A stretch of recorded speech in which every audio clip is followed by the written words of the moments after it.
Assalamualaikum warahmatullahi wabarakatuh.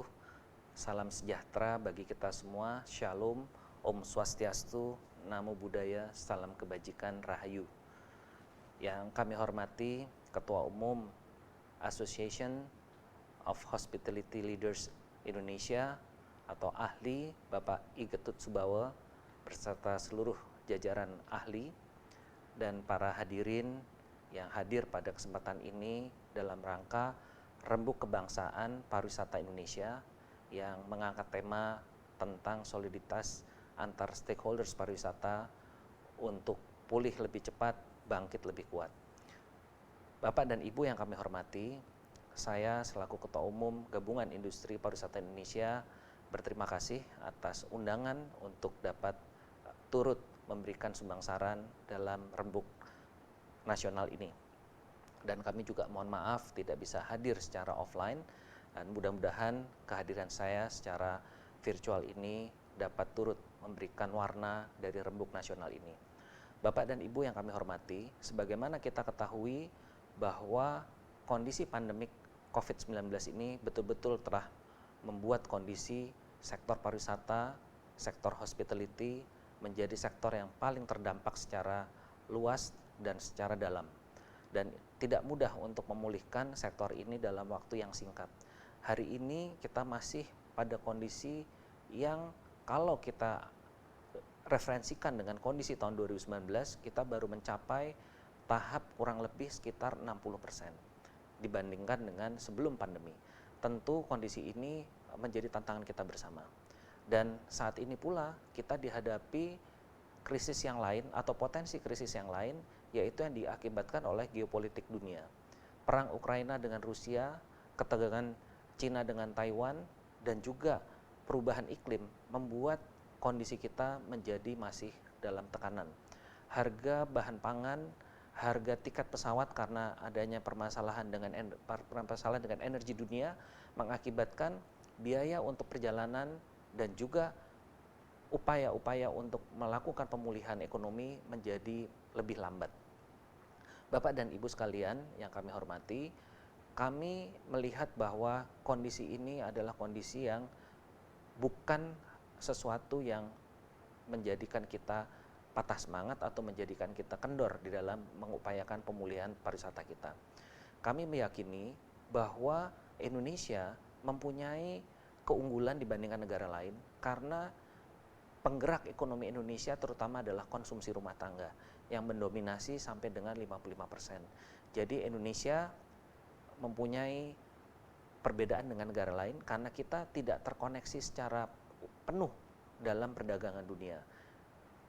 Kontribusi dari konsumsi rumah tangga masih tetap mendominasi pertumbuhan ekonomi kita. Nah, inilah yang menjadikan kita masih tetap tumbuh walaupun di negara lain seperti contohnya Amerika Serikat mengalami inflasi yang sangat tinggi dan sudah dinyatakan masuk ke dalam kondisi resesi. Bapak dan Ibu sekalian, hal yang perlu kita lakukan sesuai dengan tema yang ada di dalam Rembuk Nasional ini yaitu soliditas antar stakeholders pariwisata. Kami selaku Ketua Umum Gabungan Industri Pariwisata Indonesia sangat mendukung dan memang kami mempunyai program adalah untuk meningkatkan soliditas itu.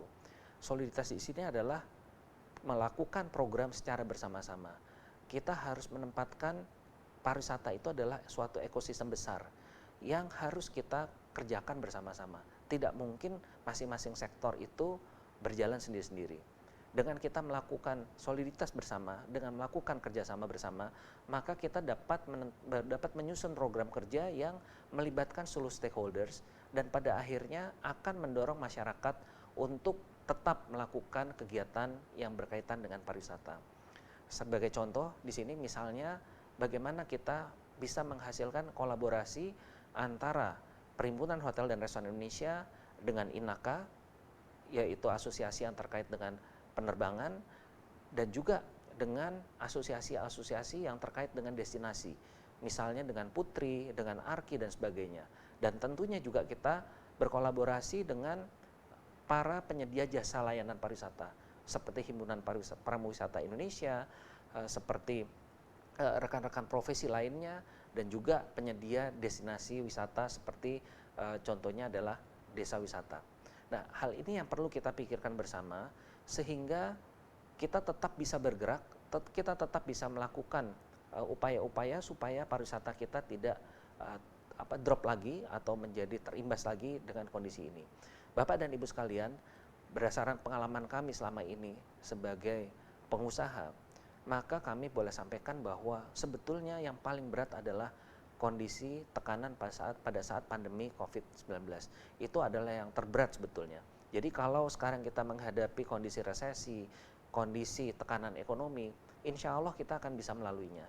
Karena apa? Karena masyarakatnya masih tetap bisa beraktivitas. Berbeda dengan saat pandemik COVID-19 di mana masyarakat betul-betul dibatasi pergerakannya. Oleh karena itu, Bapak dan Ibu sekalian, kami berharap melalui Rembuk Nasional ini kita bisa membuat program bersama. Kita bisa menyatukan langkah-langkah untuk mengambil peran-peran strategis yang ada di dalam negara ini. Seperti contoh juga adalah kita belum tuntas di dalam menyelesaikan calendar of event. Calendar of event yang ada, yang pernah dilakukan, akhirnya tidak semuanya bisa dilaksanakan dengan berbagai hal. Nah sekarang mari bersama-sama kita kurasi, kita lakukan calendar of event yang bisa kita eksekusi dengan baik. Lalu juga yang kedua adalah bagaimana kita bisa menurunkan biaya perjalanan. Nah ini juga pekerjaan rumah bagi kita semua, karena memang betul di satu sisi ada permasalahan dengan masalah energi, masalah harga aftur yang naik. Tetapi kalau kita melihat ternyata peningkatan kunjungan ke Indonesia itu juga meningkat. Namun sekarang ini terbatasi oleh adanya allotment daripada kursi pesawat atau seat pesawat yang masih dibatasi oleh Kementerian Perhubungan. Nah tentu ini kita harus berbicara dengan teman-teman di perhubungan untuk melihat kondisinya dan bisa menambah alokasi slot kursi pesawat udara yang menuju ke Indonesia. Nah ini salah satu juga yang kita pikirkan. Lalu juga bagaimana ketersediaan penerbangan di dalam negeri mengenai armada dan sebagainya. Tentu ini juga kita harus berbicara dengan teman-teman maskapai penerbangan untuk kita cari solusi bersama sehingga pergerakan daripada masyarakat itu tetap bisa didorong untuk terus tumbuh. Bapak dan Ibu sekalian, mengakhiri sambutan kami sekali lagi mengucapkan selamat melaksanakan Rembuk Nasional Pariwisata Indonesia. Semoga hasil rembuk ini dapat menjadi pegangan kita bersama untuk menjadikan pariwisata Indonesia bisa pulih lebih cepat dan bangkit lebih kuat. Terima kasih. Wassalamualaikum warahmatullahi wabarakatuh. Om Santi Santi Om. Shalom.